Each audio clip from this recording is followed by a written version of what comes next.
Baik, Assalamualaikum warahmatullahi wabarakatuh. Eh, kita bertemu lagi ya di kelas Mr. Hendra. Dalam bahasan kita, kali ini saya akan membahas tentang topik metabolisme, khususnya metabolisme karbohidrat, protein, dan lipid, di mana topik ini masuk dalam mata kuliah ilmu biomedik dasar. Jadi untuk materi terakhir saya di biomedik, saya masukkan ke YouTube channel kelas Mr. Hendra, untuk kalian ya. Jadi silahkan disimak perkuliahan ini. Jadi pada topik kita kali ini kita akan membahas ketiga jenis metabolisme, yaitu metabolisme karbohidrat, protein, dan lipid atau lemak, di mana saya tidak akan terlalu menjelaskan detail, namun dasar-dasar yang penting untuk kalian ketahui dari masing-masing metabolisme ini akan saya terangkan di materi ini. Oke, kita masuk ke metabolisme karbohidrat untuk bahasan kita yang pertama, di mana perlu saya informasikan bagi kalian bahwa capaian pembelajaran untuk metabolisme karbohidrat di sini saya akan memberikan penjelasan lah sedikit tentang arti dari metabolisme itu sendiri. Kemudian yang kedua, supaya nanti kalian memahami metabolisme karbohidrat secara umum dan memahami jalur-jalur metabolisme karbohidrat serta peranan dari masing-masingnya, serta hubungan antar metabolisme karbohidrat dengan metabolisme energi, lemak, dan juga protein. Yang kelima, kalian dapat memahami pengendalian metabolisme karbohidrat, dan yang terakhir memahami beberapa kelainan klinik yang terkait dengan metabolisme karbohidrat. Oke, saya mulai dari sisi yang sebelah kanan, metabolisme, di mana metabolisme itu dibagi menjadi dua kegiatan gitu ya, dua kegiatan dalam tanda kutip, yaitu katabolisme dan anabolisme.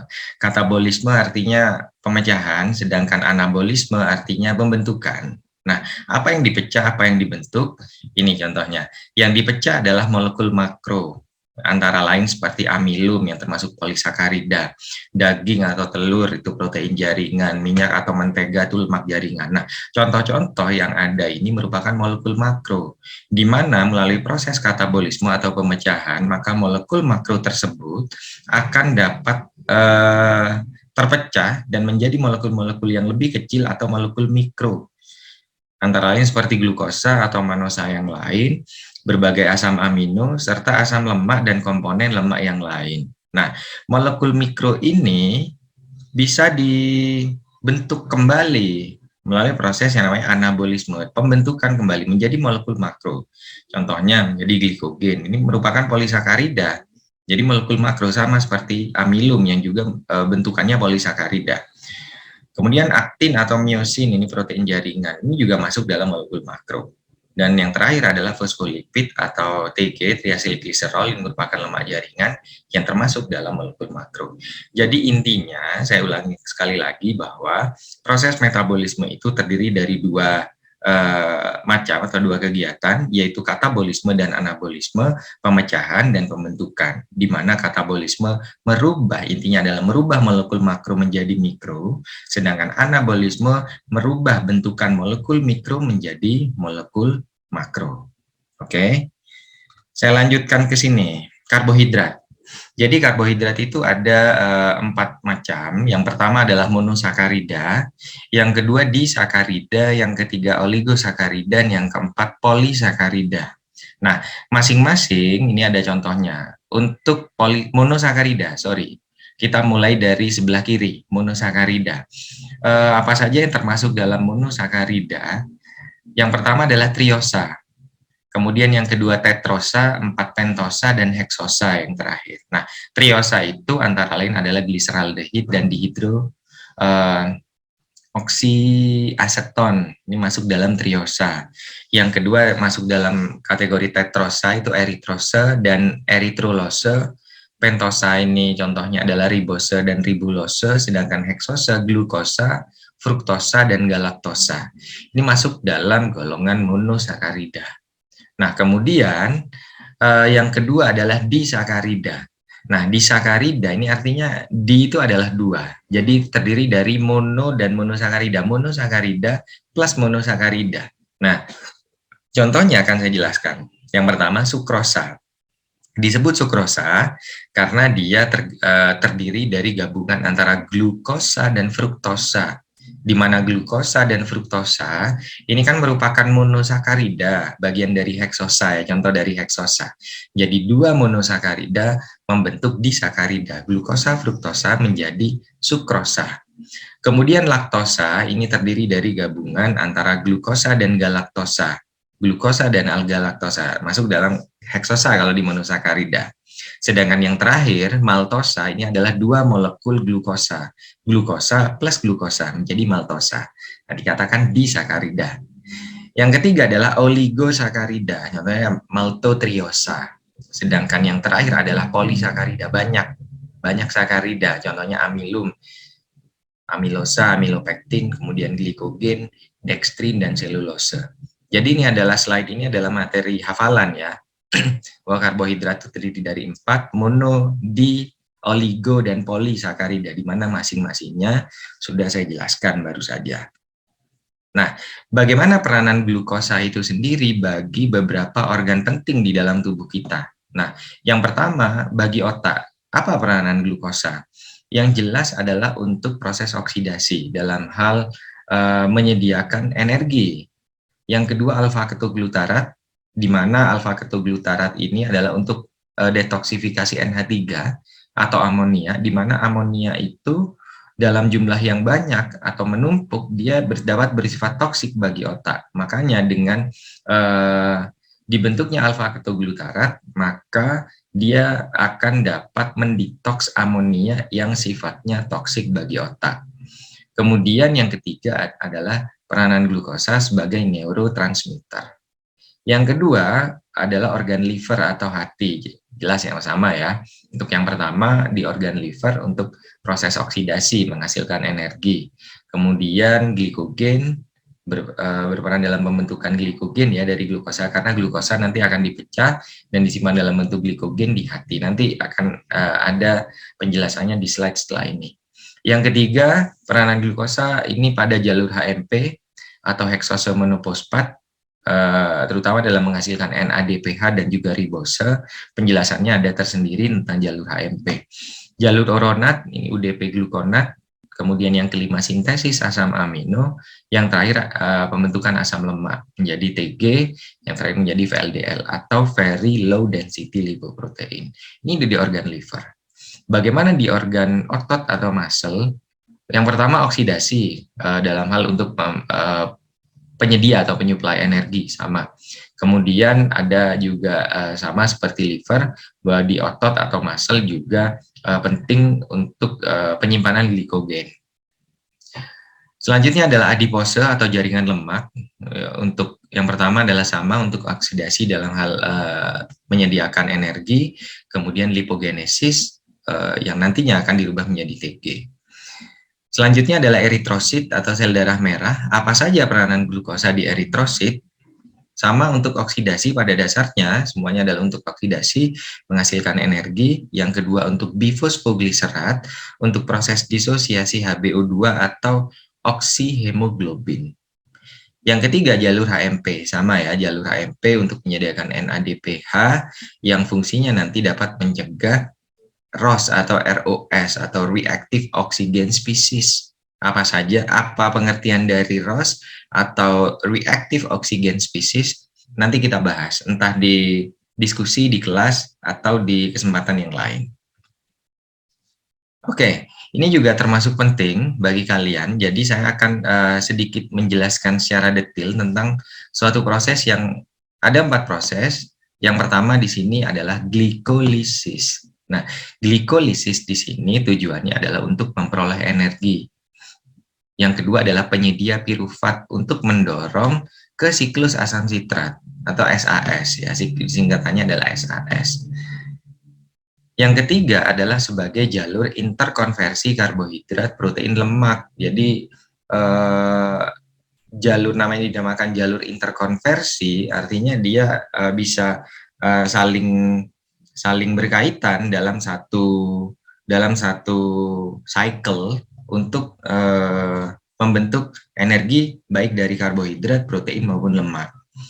Yang keempat sebagai sumber BPG atau bifosfogliserat bagi sel darah merah yang sudah tadi dijelaskan di slide sebelumnya untuk disosiasi oksihemoglobin atau HbO2. Dan glikolisis ini terjadi di seluruh jaringan, tepatnya di sitoplasma atau di ekstra mitokondria. Nah, saya yakin kalian sudah pernah mendengar nama dari suatu hormon, yaitu insulin, dihasilkan oleh kelenjar pankreas ya. Jadi saya rasa kalian sudah masuk materi struktur dan fungsi sistem endokrin. Saya rasa sudah pasti tidak asing dengan istilah insulin. Nah, insulin ini fungsinya adalah untuk menginduksi. Menginduksi itu adalah mendorong enzim kunci glikolisis. Apa saja enzim kunci glikolisis itu? Jadi enzim kunci glikolisis ini ada 3, glukokinase, fosfofruktokinase, dan piruvat-kinase. Nah, di sini saya ada bagan yang akan saya jelaskan tidak terlalu mendetil, tapi hanya singkat saja. Just briefly explain to you tentang proses glikolisis itu seperti apa. Jadi dimulai dari glukose. Intinya kalian tidak usah pusing memikirkan banyak istilah-istilah seperti ATP, ADP, gliseraldehid, 2-NAD+, dan lain sebagainya. Kalian tidak usah pusing di sini. Jadi intinya adalah glikolisis itu adalah pemecahan glukosa sampai nanti bentuknya dirubah menjadi piruvat atau laktat. Ya, intinya adalah sampai di sini. Nah, proses-prosesnya ini tidak perlu kalian hafalkan secara mendetil. Namun, yang penting untuk kalian ketahui adalah bahwa saya di sini tadi sudah menyinggung tentang enzim kunci glikolisis. Artinya, glikolisis ini dapat terjadi dengan bantuan beberapa enzim. Intinya seperti itu. Yang pertama adalah glukokinase. Kita lihat glukokinase. Glukokinase ini ada di, sebentar, wait a moment please.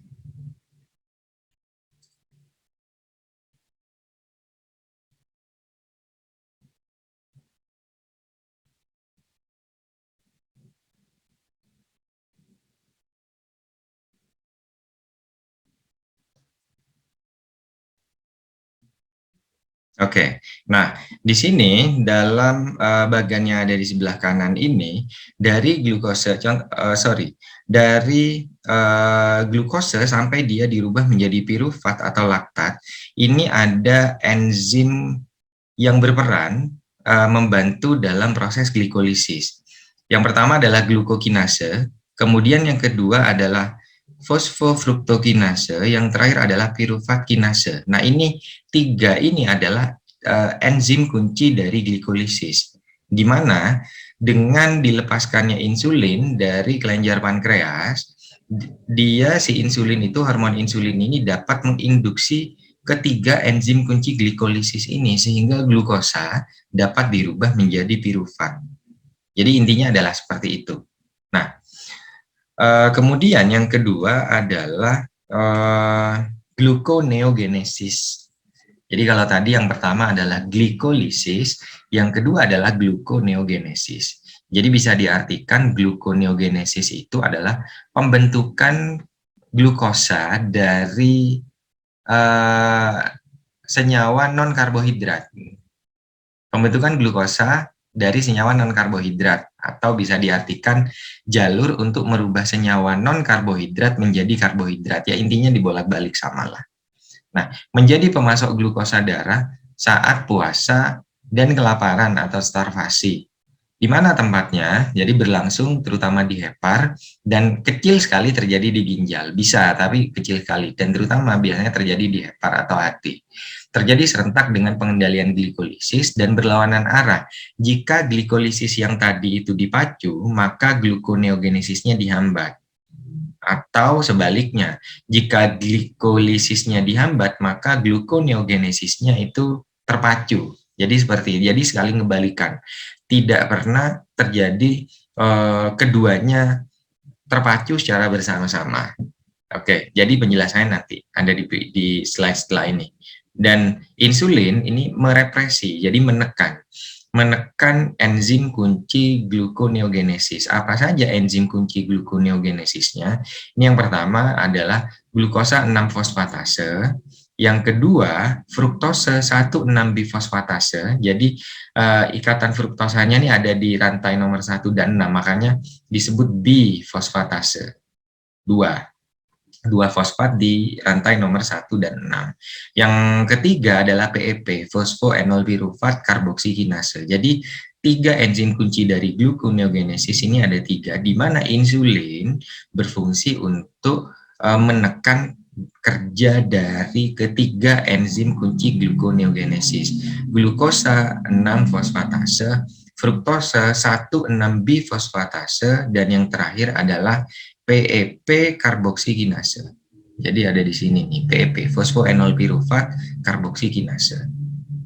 Sehingga mengapa insulin ini menekan kerja dari enzim kunci gluconeogenesis? Ya intinya supaya tidak terjadi pembentukan glukosa dari senyawa non-karbohidrat. Jadi yang saya jelaskan tadi di awal, pengertian dari gluconeogenesisnya itu adalah pembentukan glukosa kan ya. Jadi produk akhirnya adalah glukosa. Dari mana? Dari senyawa non-karbohidrat. Apa saja senyawa non-karbohidrat? Ya bisa dari protein, bisa lemak. Jadi pada keadaan-keadaan seperti puasa atau pada saat kelaparan, nah senyawa-senyawa non-karbohidrat seperti protein dan lemak itu akan dipecah, dibentuk menjadi karbohidrat atau menjadi glukosa. Jadi produk akhirnya kan glukosa. Maka insulin ini menekan enzim kunci supaya tidak terjadi penumpukan glukosa. Jadi dengan harapan bahwa nanti glukosanya tidak menumpuk. Jadi seperti itu. Nah, ini dia. Ini adalah bagian dari masing-masingnya ya, antara glikolisis dan gluconeogenesis dengan masing-masing enzim kunci yang dimiliki. Kalau glikolisis ada glukokinase, fosfofruktokinase, dan pirufat kinase. Ada 3. Sedangkan gluconeogenesis ini mainnya dari bawah karena bentukan akhirnya kan glukosa dari produk akhirnya. Apa saja enzim kuncinya? Glukosa 6-fosfatase, fruktosa 1,6-bifosfatase, dan PEP karboksikinase. Jadi ketiga macam enzim kunci dari masing-masing glikolisis dan gluconeogenesis itu penting bagi kalian ketahui. Dan peranan insulin adalah kalau di glikolisis dia akan memacu kerja dari ketiga enzim kunci glikolisis. Supaya kenapa? Supaya glukosanya nggak numpuk, supaya dibentuk menjadi pirufat. Nah, sebaliknya insulin seperti yang sudah dijelaskan di slide sebelumnya, dia akan menekan ketiga enzim kunci gluconeogenesis. Supaya kenapa? Supaya pirufat tidak dirubah kembali bentuknya menjadi glukosa dengan harapan glukosa di dalam tubuh tidak terlalu tinggi, tepatnya di sirkulasi. Jadi seperti itu. Nah, selanjutnya yang ketiga adalah glikogenesis. Genesis ini adalah pembentukan. Pembentukan apa? Pembentukan glikogen. Jadi bisa diartikan glikogenesis itu adalah sebagai reaksi perangkaian glukosa menjadi glikogen. Jadi secara langsung ya, glukosa menjadi glikogen dengan ikatan 1,4-alfa glikosidik pada batang atau ranting atau 1,6-alfa glikosidik pada percabangan. Dan merupakan reaksi untuk menimbun kelebihan karbohidrat yang berasal dari makanan, di mana kelebihan nanti akan dirubah menjadi glikogen untuk cadangan energi. Dinamakan cadangan sewaktu-waktu. Nanti kalau energinya itu dibutuhkan dalam keadaan kelaparan atau puasa, maka energi ini akan dikembalikan lagi bentuknya menjadi glukosa. Jadi seperti itu, berlangsung di mana? Terutama di hepar dan otot atau muscle. Nah, seperti yang saya jelaskan tadi di yang nomor 2 ini sebagai cadangan energi, nah dikatakan cadangan energi bahwa nanti pada kondisi-kondisi tertentu energi ini akan dipecah kembali menjadi glukosa pada kondisi-kondisi tertentu seperti puasa atau kelaparan. Nah, pemecahan atau perubahan cadangan energi dalam hal ini glikogen kembali menjadi bentukan glukosa itu namanya adalah glikogenolisis. Lisis ini adalah pemecahan ya. Ya pemecahan apa? Pemecahan glikogen. Jadi merupakan reaksi hidrolisa glikogen menjadi glukosa. Jadi dirubah kembali glikogen jadi glukosa dan merupakan reaksi untuk membongkar cadangan energi seperti yang saya katakan tadi di atas. Nah, dalam rangka apa proses glikogenolisis ini terjadi? Dalam rangka memasok kebutuhan energi di jaringan bersangkutan, misalnya di otot, atau untuk mempertahankan kadar glukosa darah saat puasa. Nah, itulah kenapa kita pada saat bulan Ramadan atau puasa itu kan kita makan sahur ya, sekitar sebelum subuh, sekitar jam 3, setengah 4 sampai batas subuh sampai jam 4. Nah, mengapa kita kuat sampai tiba di waktu berbuka puasa?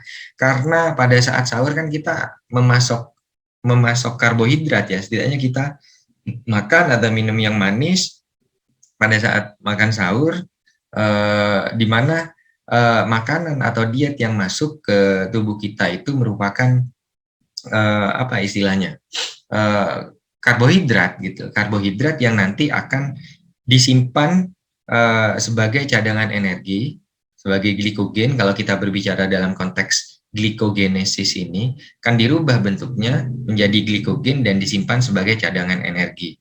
Kita kuat habis subuh sampai siang itu sudah jam-jam rawan kan kalau puasa. Jam 12, jam 1, seterusnya jam 2 itu sudah saat-saat rawan di mana kita merasakan kelaparan. Nah, pada saat kita merasakan kelaparan itu kan merupakan suatu pertanda bahwa karbohidrat sedang menurun sudah dan membutuhkan kita supaya tetap bisa bertahan atau bisa survive, dibutuhkan pembongkaran cadangan energi glikogen itu tadi. Maka di jam-jam siang proses glikogenolisis terjadi. Jadi dirubah kembali, dihidrolisis glikogennya menjadi glukosa untuk membongkar cadangan energi ini supaya kita kuat sampai ke waktu maghrib atau buka puasa. Jadi seperti itu. Kalau saya berikan contoh pada saat kita melakukan kewajiban berpuasa di bulan Ramadan pada proses glikogenesis dan glikogenolisis. Jadi yang penting kalian tahu atau pahami ada 4 proses itu tadi: glikolisis, gluconeogenesis, glikogenesis, dan glikogenolisis. Nah, pengertian dari masing-masingnya jangan sampai salah. Jadi kalau kalian masih kurang paham atau masih kurang mengerti karena penjelasannya mungkin terlalu cepat atau mungkin terlalu ribet materi ini karena terlalu biokimia bagi kalian ya. Jadi boleh bertanya atau konsultasi secara langsung pada saya, bisa by email atau temui saya di kantor, it's okay. Nah, kemudian selanjutnya adalah siklus asam sitrat. Jadi siklus asam sitrat itu dikatakan sebagai jalur oksidasi bersama. Bersama siapa? Ya bersama antara karbohidrat, protein, dan lemak. Saya tidak meminta kalian untuk menghafalkan satu persatu komponen dari siklus ini atau cycle ini, siklus asam sitrat. Jadi perlu kalian ketahui inti-intinya saja. Bahwa yang kedua, siklus asam sitrat itu merupakan jalur interkonversi karbohidrat, protein, dan lemak sebagai sumber energi yang terbesar dan sumber senyawa khusus untuk beberapa jaringan. Contohnya di otak, penghasil alfa-ketoglutarat seperti saya jelaskan tadi di awal untuk detoksifikasi amonia yang sifatnya sangat toksik bagi otak. Untuk hepar, dia menghasilkan oksaloasetat menjadi aspartat. Ini adalah keterangan-keterangan tentang siklus asam sitrat. Bagaimana dengan jalur HMP? HMP itu adalah heksosa monofosfat. Disebut juga sebagai jalur pentosa, salah satu sumber ribosa, bukan sebagai sumber energi. Jadi jalur HMP ini tidak merupakan sumber energi, tetapi peran utamanya adalah sumber NADPH dan ribosa fosfat. Nah, NADPH itu sendiri berguna untuk sintesis asam lemak, membentuk asam lemak, steroid, asam amino, menangkal reaktif oksigen spesies di sel darah merah. Sedangkan ribosa ini untuk nukleotida dan asam nukleat. Dan jalur HMP ini aktif di jaringan-jaringan yang membutuhkan banyak NADPH. Contohnya adipose, mame, korteks adrenal, testis, ovarium, dan sebagainya. Atau di jaringan-jaringan yang membutuhkan banyak ribose sebagai komponen RNA atau DNA, seperti hepar, saluran cerna, jaringan saraf, dan sebagainya. Ini sekilas keterangan tentang jalur HMP atau heksosa monofosfat. Nah, kalau tadi saya singgung tentang insulin, insulin itu erat kaitannya dengan suatu gangguan metabolisme yang namanya diabetes mellitus atau kelainan metabolik. Jadi diartikan sebagai kelainan metabolik akibat fungsi pengendalian insulin tidak optimal. Nah, tidak optimalnya fungsi pengendalian insulin ini bisa terjadi karena insulin kurang atau tidak diproduksi akibat kurang atau tidak berfungsinya sel beta Langerhans di pankreas atau karena kelainan post reseptor. Jadi ada dua jenis DM, yaitu yang pertama IDDM, yang kedua adalah NIDDM. IDDM itu adalah insulin dependent diabetes mellitus, sedangkan NIDDM itu adalah non insulin dependent diabetes mellitus. Jadi penjelasan tentang DM ini tidak saya bahas terlalu mendetil karena di semester selanjutnya kalian akan mendapatkan konsep yang lebih jelas tentang diabetes mellitus itu sendiri. Oke, saya lanjut yang ketiga. Kelainan metaboliknya tidak terbatas pada metabolisme karbohidrat, tapi juga pada metabolisme protein dan lemak. Dan komplikasi klinik juga yang terjadi merupakan dampak kelainan metabolisme kronik. Nah, ini dia. Insulin. Kita mulai penjelasan dari keterangan sebelah kiri, dari insulin. Bagaimana peran insulin itu sendiri? Nah, peran insulin seperti yang sudah saya jelaskan tadi di slide beberapa slide sebelum ini, bahwa insulin itu menginduksi ketiga enzim kunci glikolisis. Ada 3 ya. Yang kedua, insulin merepresi atau menekan ketiga enzim kunci gluconeogenesis. Ini adalah peran insulin. Memicu enzim jalur HMP, meningkatkan GLUT atau glukosa transporter. Yang selanjutnya adalah mengaktifkan enzim fosfodiesterase dan glikogen sintetase, dan yang terakhir adalah untuk menghambat enzim fosforilase. Ini adalah peranan insulin. Jadi hafalan saja, mulai dari menginduksi enzim kunci glikolisis sampai menghambat enzim fosforilase. Nah, bagaimana pengaruh insulin itu terhadap metabolisme karbohidrat?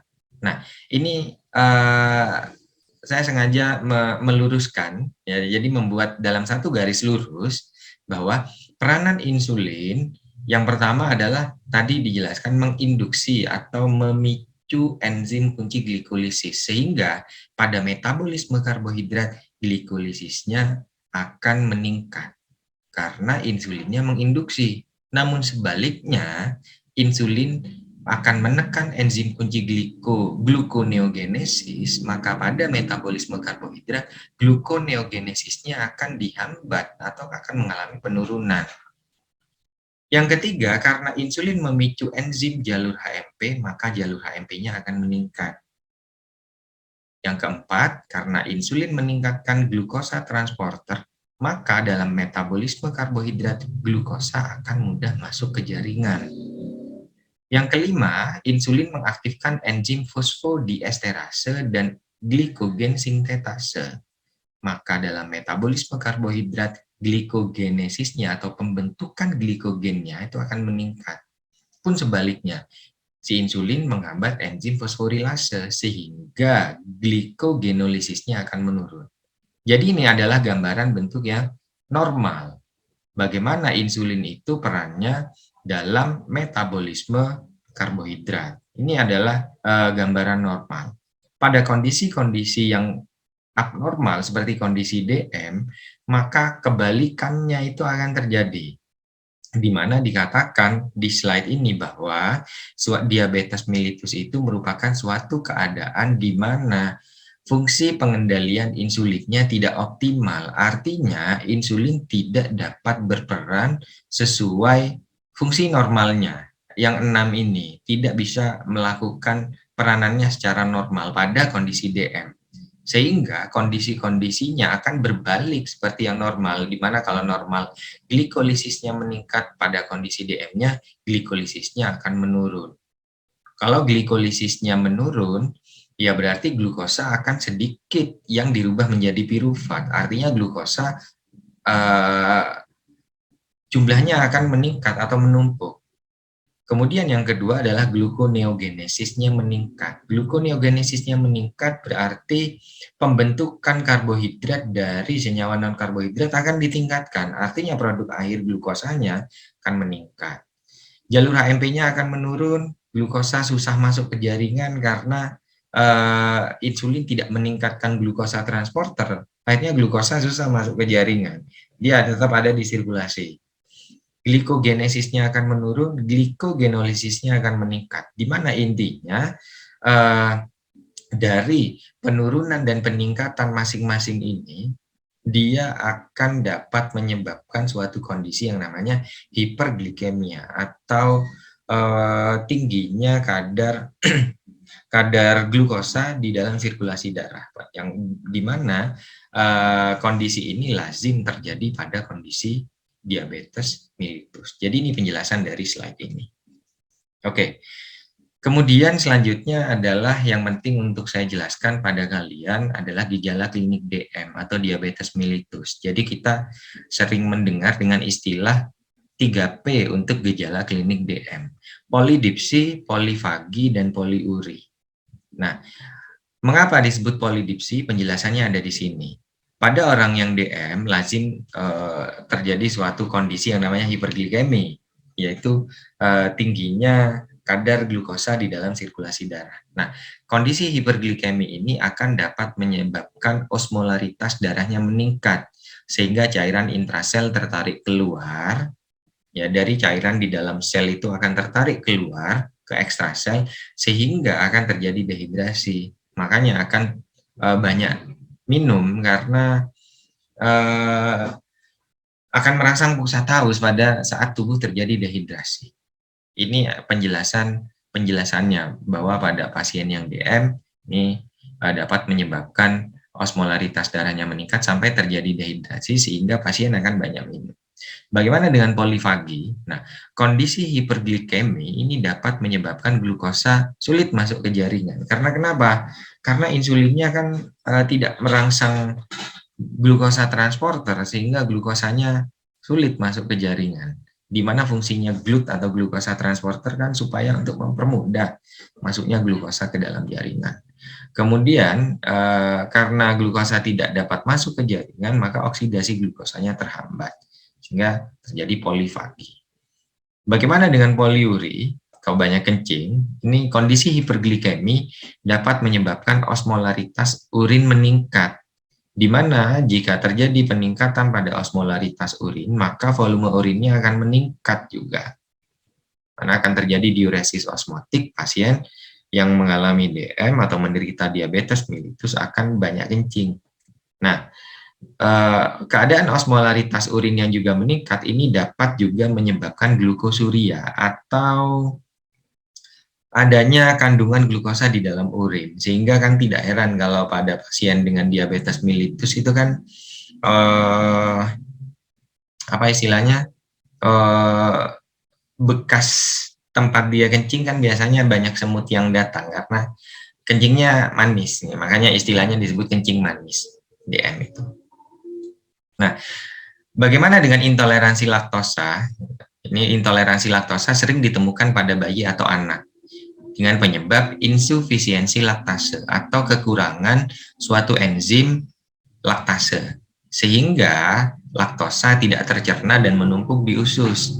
Nah, penumpukan laktosa di usus ini dapat menyebabkan osmolaritas lumen usus meningkat, di mana air tertarik ke lumen usus, jadi air banyak yang tertarik ke saluran pencernaan ke dalam rongga usus, sehingga lazim pada bayi atau anak terjadi diare. Nah, penumpukan laktose di usus ini juga ini dapat menyebabkan fermentasi laktosa oleh bakteri yang ada di usus, sehingga dapat memproduksi bermacam-macam gas. Contohnya adalah CO2, CH4 yang sifatnya iritan, sehingga akan menimbulkan manifestasi klinik berupa kembung dan muntah. Sehingga pada anak atau bayi yang terjadi diare, kembung, dan muntah itu perlu dikaji secara mendalam apakah penyebabnya karena mikroorganisme, karena bakteri, virus, atau parasit, atau mungkin si bayi atau anak yang terjadi diare itu justru karena intoleransi laktosa ini gitu, karena kekurangan enzim laktase sehingga laktosanya tidak tercerna dan menumpuk di usus sehingga terjadi diare dan kembung atau muntah. Nah, bagaimana penata laksanaan atau penanganan pada bayi atau anak yang mengalami diare karena penyebab intoleransi laktosa? Nah, berarti ya susunya di stop dulu karena biasanya susunya itu tinggi laktosa.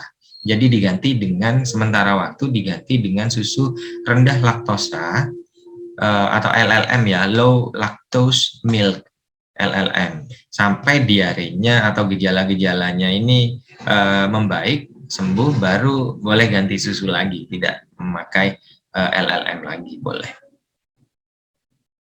Selanjutnya adalah metabolisme protein, pembahasan kita yang kedua. Jadi protein itu dikatakan sebagai komponen penting atau utama bagi sel hewan atau manusia. Yang kedua, senyawa organik kompleks berbobot molekul tinggi yang merupakan polimer dari monomer asam amino yang dihubungkan satu sama lain dengan ikatan peptida. Ini saya jelaskan setelah ini. Yang ketiga adalah molekul protein mengandung karbon, hidrogen, oksigen, nitrogen, dan kadangkala sulfur serta fosfor. Nah, oke, saya jelaskan yang kedua ini. Jadi merupakan polimer, jadi banyak ya. Dibentuk dari apa polimer ini? Dari monomer, satu ya monomer ini ya. Monomer asam amino. Jadi di sini ini. Ini ada yang dikotakin ini. Kemudian digedein ya. Jadi ini adalah susunan monomer asam amino, fenilalanin, leusin, serin, sistein. Nah, ini dia digabung seperti tasbih. Dengan apa digabungnya? Digabung dengan ikatan peptida. Nah, jadi asam amino ini, beberapa asam amino ini digabung oleh ikatan peptida. Jadi dari monomer asam amino menjadi polimer, sehingga dalam bentukan atau ikatan banyak monomer asam amino yang diikat oleh ikatan peptida, maka dia akan menjadi suatu rangkaian yang namanya polipeptida atau protein. Jadi protein ini ya keseluruhan ini kalau mau dipecah jadi monomer asam amino. Nah, jadi yang warnanya macam-macam, warna-warni ini adalah asam amino, di mana contohnya seperti ini ya, yang warna oranye ada PHE, jadi PHE itu fenilalanin, jadi leu itu leusin, ser itu adalah serin, cis itu adalah sistein, di mana sudah diberikan keterangan di sini kalau alanin, ARG itu adalah arginin, ASN asparagin, ASP aspartik acid, dan sebagainya. Ini adalah nama-nama dari asam amino. Jadi ini yang penting kalian ketahui tentang protein itu sendiri, bahwa protein itu merupakan suatu polipeptida yang tergabung dari beberapa monomer asam amino yang diikat oleh ikatan peptida.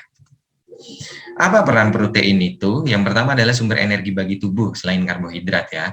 Pembentukan dan perbaikan sel dan jaringan. Yang ketiga untuk sintesis hormon, enzim dan antibodi, dan mengatur keseimbangan asam dan basa di dalam sel. Nah, bagaimana cara kita memperoleh protein? Ya dari asupan makanan yang terdapat di satu daging, ya. Yang kedua ikan, kemudian telur, susu atau produk susu seperti cheese atau keju, kemudian tumbuhan berbiji, dan juga kentang. Jadi ini kaya akan protein atau merupakan bahan makanan yang mengandung protein tinggi. Apa saja fungsi protein? Jadi ada beberapa fungsi protein. Jadi fungsi katalitik itu oleh enzim, contohnya katalase pepsin. Fungsi struktural oleh protein struktural. Fungsi motil atau pergerakan mekanik ya oleh protein kontraktil. Contohnya sudah ada, bisa dibaca sendiri. Fungsi penyimpanan oleh protein angkutan. Fungsi pengangkutan juga oleh protein angkutan, fungsi pengatur oleh protein hormon, contohnya insulin itu tadi, enzim pengatur, kemudian fungsi perlindungan, ini contohnya adalah antibodi dan protein penggumpal, dan juga fungsi tanggap toksik, ini adalah oleh protein toksik. protein toksin. Contohnya adalah toksin bisa ular, toksin bakteri, seperti contohnya botulisme dan juga difteri. Baik, kita lanjut pada asam amino, di mana asam amino ini adalah asam karboksilat yang mempunyai gugus amino. Dan berdasarkan biosintesis, asam amino terbagi menjadi dua jenis. Yang pertama adalah esensial, yang kedua adalah asam amino non-esensial. Jadi saya baca dulu di kolom yang paling bawah, di mana asam amino esensial itu adalah asam amino yang tidak dapat disintesis oleh tubuh, jadi nggak bisa dibentuk oleh tubuh, dan berasal dari makanan yang kita makan. Sedangkan asam amino non-esensial, ini adalah asam amino yang dapat disintesis oleh tubuh, bisa dibentuk oleh tubuh, dan yang berasal dari tubuh. Apa saja? Untuk asam amino esensial, contohnya adalah histidin, isoleusin, leusin, lisin, metionin, fenilalanin, treonin, triptofan, dan valin. Sedangkan yang non-esensial, itu ada alanin, arginin, dan seterusnya sampai hidroksiprolin. Jadi ini adalah macam-macam dari asam amino. Nah, untuk metabolisme protein itu didapatkan dari protein yang kita makan, dari makanan, di mana setelah melalui proses pencernaan, dia akan berubah bentuknya atau dipecah menjadi asam amino. Supaya kenapa? Supaya bisa diserap atau absorpsi. Jadi serap masuk ke dalam darah dan ke dalam hati atau ekstrasel, atau disimpan di dalam hati dan juga di dalam darah. Di mana nanti intinya bahwa pada metabolisme protein dia juga dapat masuk ke dalam siklus asam sitrat atau SAS, di mana tadi penjelasan di awal tentang SAS itu adalah jalur interkonversi bersama antara karbohidrat, protein, dan lipid atau lemak. Di mana untuk metabolisme protein dia melalui serangkaian proses atau pathway ini, dia juga bisa masuk ke dalam siklus asam sitrat bersama dengan glukosa dan lipid atau lemak. Nah, reaksi metabolisme asam amino. Jadi tahap awal pembentukan metabolisme asam amino ini melibatkan pelepasan gugus amino, kemudian perubahan kerangka karbon pada molekul asam amino. Pemecahan protein menjadi asam amino terjadi di hati melalui dua proses. Yang pertama deaminasi, yang kedua transaminasi. Deaminasi adalah proses pembuangan gugus amino dari asam amino dalam bentuk urea. Nah, asam amino dengan reaksi transaminasi dapat diubah menjadi asam glutamat. Dalam beberapa sel, misalnya dalam bakteri, asam glutamat dapat mengalami proses deaminasi oksidatif yang menggunakan glutamat dehidrogenase. Yang kedua, transaminasi, ini adalah proses perubahan asam amino menjadi asam keto. Jadi merupakan proses katabolisme asam amino yang melibatkan pemindahan gugus amino dari satu asam amino kepada asam amino lain. Nah, dalam reaksi transaminasi ini, gugus amino dari satu asam amino dipindahkan kepada salah satu dari tiga senyawa keto, yaitu asam pirufat, alfa keto glutarat, atau oksiloasetat. Selanjutnya adalah metabolisme lemak. Jadi lemak diartikan sebagai senyawa organik yang tidak larut dalam air, tetapi dia larut dalam pelarut nonpolar seperti ester, alkohol, benzena, berupa ester dengan asam lemak. Apa saja kegunaan dari lemak itu? Yang pertama adalah unsur penting dalam makanan, sumber energi selain protein dan karbohidrat, sebagai isolator organ, listrik, saraf, dan sebagai bahan penyusun membran sel, sebagai lipoprotein, dan yang terakhir sebagai pelindung organ-organ penting dari trauma mekanik. Jadi beberapa organ penting diliputi semacam kapsul yang terdiri dari jaringan lemak yang mampu meredam sebagian energi pada saat terjadi benturan. Nah, untuk klasifikasinya sendiri terbagi menjadi tiga untuk lemak ya. Ada lemak sederhana, ada lemak campuran, dan yang ketiga lemak turunan. Lemak sederhana atau simple lipid itu contohnya adalah triasilgliserida dan juga malam. Jadi mainan anak kecil malam itu merupakan lemak sederhana atau simple lipid. Bagaimana dengan compound lipid atau lemak campuran? Contohnya adalah fosfolipid, glikolipid, sulfatida, dan aminolipid. Sedangkan yang lemak turunan atau derived lipid antara lain seperti asam lemak, gliserol, kolesterol, dan benda keton. Nah, untuk absorpsi lemak atau penyerapan lemak di saluran pencernaan itu kan dimulai dari mulut ya. mulut, esofagus, kemudian ke lambung, ke halus, kemudian usus besar, large intestine, kemudian sampai ke rektum dan anus. Nah, di mana saja lokasi-lokasi untuk absorpsi lemak? Biasanya lazim terjadi di intestin atau di usus, baik itu di usus halus ataupun di usus besar atau di small intestine atau large intestine. Yang bisa kita amati bahwa small intestine ini dibagi menjadi 3 bagian, yaitu duodenum, jejunum, dan ileum. Di mana absorpsi lemak ini biasanya di awal jejunum ya, lipids, dan di akhir dari jejunum. Kemudian bisa juga di large intestine atau usus besar. Jadi ini short chain fatty acid. Jadi asam lemak rantai pendek ini biasanya diserap di large intestine. Jadi lemak itu diabsorpsinya di saluran pencernaan di lokasi-lokasi tersebut, di mana selain lemak juga banyak sekali vitamin, mineral, kemudian protein dalam bentuk asam amino dan lain sebagainya.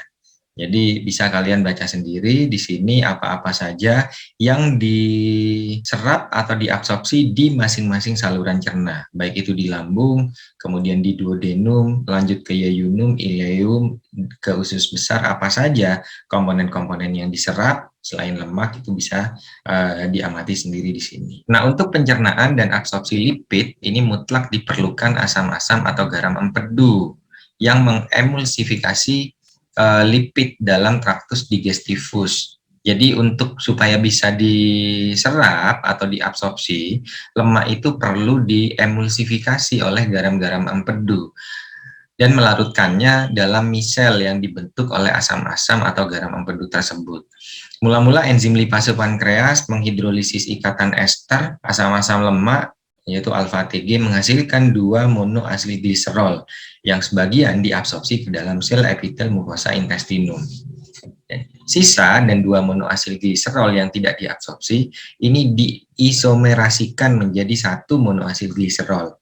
Sebagian kecil 1 monoasilgliserol diabsorpsi dan sisanya dihidrolisis lebih lanjut oleh lipase pankreas sehingga dia menghasilkan gliserol. Asam-asam lemak yang dibebaskan sebagai hasil hidrolisis lipase pankreas ini diabsorpsi ke dalam epitel mukosa intestinum yang dikatalisis oleh asil CoA dan diesterifikasikan kembali menjadi triasil. Bagaimana peranan hepar di metabolisme lipid atau lemak? Yang pertama adalah sebagai sumber VLDL. VLDL itu kepanjangannya adalah Very Low Density Lipoprotein. Densitas lipoprotein yang paling rendah. Penyalur cadangan energi dari jaringan adiposa ke jaringan lain saat tidak makan atau saat terjadi kelaparan. Yang kedua adalah sumber HDL atau High Density Lipoprotein. Sumber apoprotein dan juga pengangkut kelebihan kolesterol. Yang ketiga sumber benda keton, jadi sumber energi khusus bagi sel-sel otot skeleton dan jantung saat kelaparan, dan katabolisme kolesterol, sumber asam empedu. Kemudian selain hepar, bagaimana peranan jaringan adiposa, jaringan lemak pada metabolisme lipid, yaitu sebagai tempat penimbunan kelebihan energi dalam bentuk TG atau triacylglycerol. Di jaringan adiposa pada saat absorpsi atau fat state, ini energi dari karbohidrat dan lemak makanan akan dirubah menjadi TG. Sedangkan pada saat fasting atau puasa, cadangan energi atau TG ini digunakan.